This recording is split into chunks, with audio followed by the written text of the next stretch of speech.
Hallo, ich bin hier am Supercharger in La Jonquera in Spanien. Das liegt auf dem Weg zwischen Perpignan und Barcelona, direkt hinter der französischen Grenze. Von hier aus sind es noch so 160 Kilometer bis Barcelona. Hier gibt es 12 Ladesäulen der neuesten Generation, CCS-Ladesäulen. Und hinter mir ein absolut gigantisches Einkaufszentrum. Die meisten Autos, die ich hier sehe, die meisten Nummernschilder, ich würde sagen 90% oder mehr, sind französische Autonummern. Also das scheint sich wirklich zu lohnen, von Frankreich aus hierher zu fahren, um einzukaufen.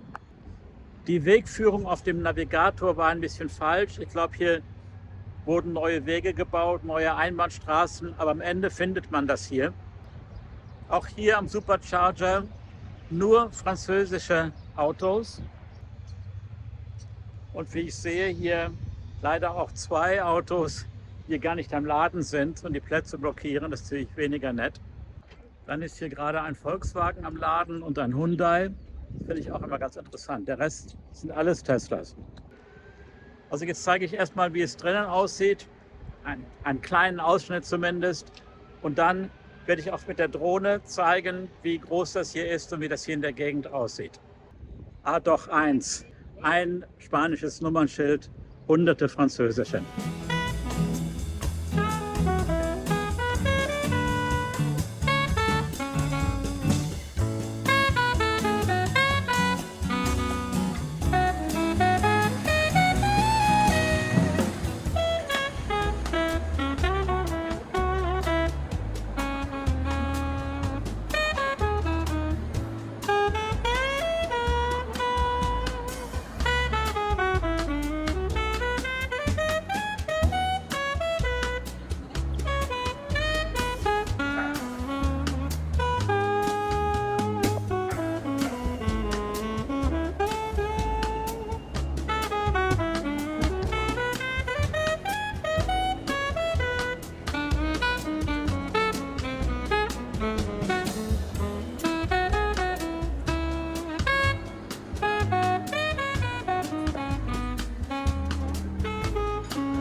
Also Verpflegungsmöglichkeiten gibt es hier mehr als genug und auch tonnenweise Einkaufsgelegenheit. Naja, so jetzt auch noch ein kleiner Eindruck von oben mit der Drohne. Dann seht ihr, dass ich hier wirklich nicht alles zeigen kann. Jedenfalls danke fürs Zuschauen. Ich hoffe, das hat gefallen und genutzt. Und wenn ja, dann gebt ihm doch bitte ein Like diesem Video und bis zum nächsten Mal. Tschüss. Ich zeige das mal mit der Drohne von oben, wie das hier aussieht. Also wirklich gigantisch.